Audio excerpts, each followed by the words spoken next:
அன்பான சகோதர சகோதரிகளே, தேவ பிள்ளைகளே, கிறிஸ்துவின் மனவாட்டிகளே, உங்கள் அனைவருக்கும் நம்ம ஆண்டவராக இயேசு கிறிஸ்துவுடைய கிருபையும் சமாதானமும் நம்மில் என்றும் உண்டாயிருப்பதாக. ஆமேன். இந்த நாளிலும் பரிசுத்தாவின் வெளிப்படுத்துகிற சத்தியத்திற்காக நன்றி செலுத்துவோம். இந்த நாளில் லாசருவே வெளியே வா. இந்த காரியத்தில் பார்த்தீங்கன்னா, நம்முடைய ஜெபங்கள், நம்முடைய விண்ணப்பங்கள் சில காரியங்களில் நிறைவேறாமல் போகிறதுக்கு காரியம் துவண்டு போயிடுவோம். நாம் விண்ணப்பித்தும் அது நிறைவேறாத போது நாம் துவண்டு போயிடுவோம். இப்போ இந்த உடைய காரியத்தை பார்த்தீங்கன்னா, இறுதி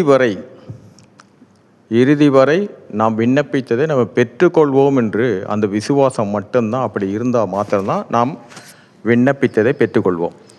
இங்கே காரியத்தை பார்த்தீங்கன்னா, மார்த்தாள், மரியாள், லாசர், இந்த மூன்றவர்களை பார்த்தீங்கன்னா ஆண்டவரை ரொம்ப நேசித்தவர்கள், ஆண்டவரும் அவர்களை நேசித்தார்கள். இதில் லாசர் இறந்து விட்டார். லாசர் இறந்த செய்தியை ஆண்டவராய் இயேசு கிறிஸ்துவுக்கு தெரியப்படுத்தும் போது, இயேசு கிறிஸ்து லாசர் இருந்த பெத்தானியா ஊருக்கு வருகிறார். எப்பொழுதென்றால் லாசர் மரித்து 4 நாள் பொறுத்து தான் வருகிறார். அப்போது இயேசு கிறிஸ்து பெத்தானியாவுக்கு வர்ற வெளியில் அவர் வருகிறார் என்று கேள்விப்பட்டு துக்கத்தில் இருந்த மார்த்தாள் அவள் ஓடி சென்று இயேசு கிறிஸ்துவை வழியாக அங்கு கண்டு நிற்கிறார். அப்போ இயேசு கிறிஸ்துவோட சொல்கிற காரியம், நீங்கள் இங்கே இருந்திருந்தீங்கன்னா என் சகோதரன் மரித்திருக்க மாட்டான்.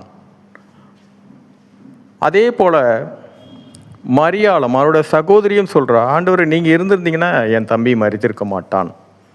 ஆனாலும் இயேசு கிறிஸ்து அவர்கள் வீடுகளுக்கு வரல, கல்லறை பாகம் இருக்கிற இடத்துல நின்றுட்டார்.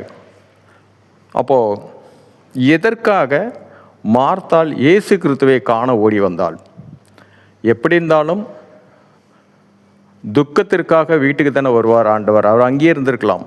ஆனால் மார்த்தாள் ஏன் ஓடி வந்தாள்? இயேசுவை காண்பதற்காக. அங்கே இயேசு கிறிஸ்துவை காணும்போது அவள் கூறின வார்த்தையும், நீங்கள் இங்கே இருந்திருந்தீங்கன்னா என் தம்பி இறந்திருக்க மாட்டான். சரி, அப்போ இயேசு கிறிஸ்து சொல்லுகிறார், சரி அவன் வைத்த இடம் எங்கே? அவன் கல்லறையில் வைத்தீங்களே, அங்கே எங்கே, எந்த இடம்? அப்போது மார்த்தாள் சொல்லுகிற காரியம், ஆண்டவரே 4 நாள் ஆயிடுச்சே, இப்போ அது நாருமே. ஆனாலும் இயேசு கிறிஸ்து அங்கே ஒரு வார்த்தையை சொல்லுகிறார், நீ விசுவாசித்தால் தேவனுடைய மகிமையை காண்பாய். இந்த வார்த்தை தாங்க நம்ம அநேக ஜபங்களுக்கு நிறைவேறாமல் இருக்க போகிறதுக்கு நம்ம விசுவாசத்தும் இல்லாத குறைவனால தான், துவண்டு போவதனால தான். அங்கே அவர் சொல்லுகிற காரியம், நீ விசுவாசித்தால் தேவனுடைய மகிமையை காண்பாய்.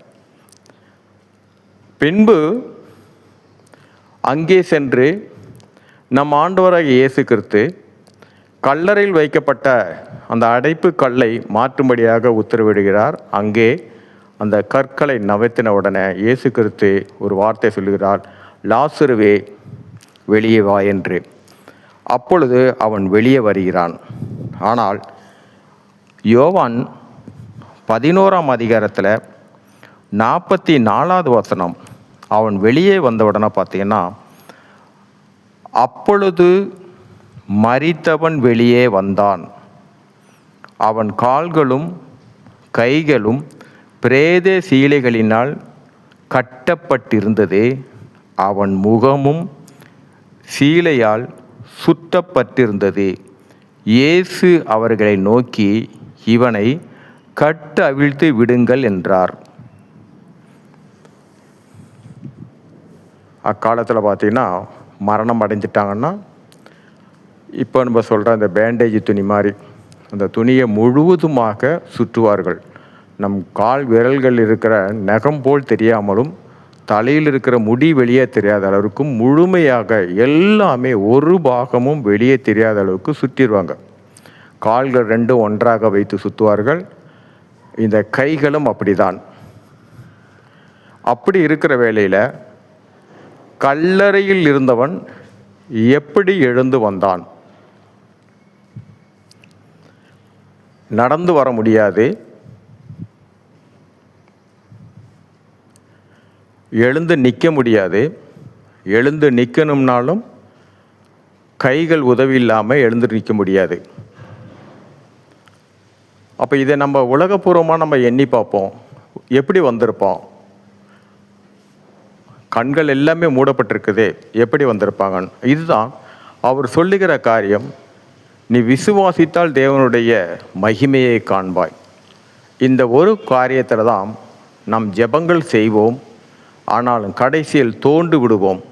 ஏனென்றால் தேவனுடைய காரியம், அதற்கு பதில் நம் எண்ணுவதே கடினம். என்ன காரியம் என்றால், எப்படி முகமெல்லாம் முழுதுவாக சுற்றப்பட்டிருந்தவன் எப்படி வெளியே வந்தான்? இயேசு கிறிஸ்து தான் அவர்களுக்கு சொல்லுகிறார், கட்டை அவிழ்த்து விடுங்கள் என்று. அப்படி என்றால் எப்படி? இதை காட்டிலும் அவர்களுடைய விசுவாசம் என்னவாக இருந்ததனால், சகோதரி மார்த்தாளுடைய மரியாளுடைய விசுவாசம் என்னவாக இருந்தனால், நீங்கள் இங்கே இருந்திருந்தால் அவன் இறந்திருக்க மாட்டான். அப்போ அவங்களுடைய விசுவாசம் என்னால், மரித்தவன் இனி வரப்போகிறதே கிடையாது, அவன் வரப்போகிறதே கிடையாது. அப்படிப்பட்டவரை இயேசு கிறிஸ்து ஜீவனோடு கொண்டு வந்து நிறுத்துகிறார். நம்மளுடைய விசுவாசம் அது போல தான் இருக்குது. நம்ம கேட்டும் நம்ம விண்ணப்பங்கள் கேட்கப்படலன்னும் போது நம்ம அதை கடந்து வந்துடுவோம். இனி எங்கே நடக்க போகுது, நடக்காது என்று. ஆனாலும் மரித்தவனையே ஜீவனோடு கொண்டு வந்த தேவனுக்கு நம்முடைய விண்ணப்பங்கள் கேட்டிருக்க மாட்டாரா? நம்மிடத்தில் காத்திருப்பு இல்லை. அந்த காத்திருப்பு தான் இறுதி வரை நிலைநிற்பவனை ரட்சிக்கப்படுவான் என்ற அந்த காத்திருப்பு தான் நம்முடைய ஜெபங்கள் கேட்கப்படுவதற்கு எல்லாமே. நாம் ஒரு காலகட்டங்களை வைத்துக்கொண்டு அது இந்த காலத்துக்குள் நிறைவேற வேண்டும் என்று நாம் எண்ணிக்கொள்ளுமே தவிர, அதில் நம்முடைய விசுவாசம் உறுதியாக இருக்கும்போது கண்டிப்பாக நிறைவேறும். இங்கே வார்த்தையே, நீ விசுவாசித்தால் தேவனுடைய மகிமையை காண்பாய். இந்த எல்லா காரியத்திற்கும் இறுதி வரை நான் விண்ணப்பித்ததை என் தேவன் எனக்கு தருவார் என்ற ஒரே காரியத்தில் நம்ம விசுவாசமாக இருக்கும்போது கண்டிப்பாக கேட்பதை நாம் பெற்றுக்கொள்வோம். ஏனென்றால் வார்த்தையும் சொல்கிறது, கேட்கிறவன் பெற்றுக்கொள்கிறான் என்று தான். பெற்றுக்கொண்டான் அல்ல, பெற்றுக்கொள்கிறான். அப்போ அந்த பெற்றுக்கொள்கிற வரைக்கும் நம் காத்திருப்பு முக்கியம். சரி, இந்த நாளிலும் பரிசுத்தன் வெளிப்படுத்துகிற சத்தியத்திற்காக நன்றி செலுத்துவோம். இந்த காரியத்தின் மூலம் எல்லாவற்றிலும் மூவரிலும் ஒருவராக இருக்க தேவனே, உடைய ஒருவருடைய நாமத்துக்கு மகிமை உண்டாவதாக. ஆமென்.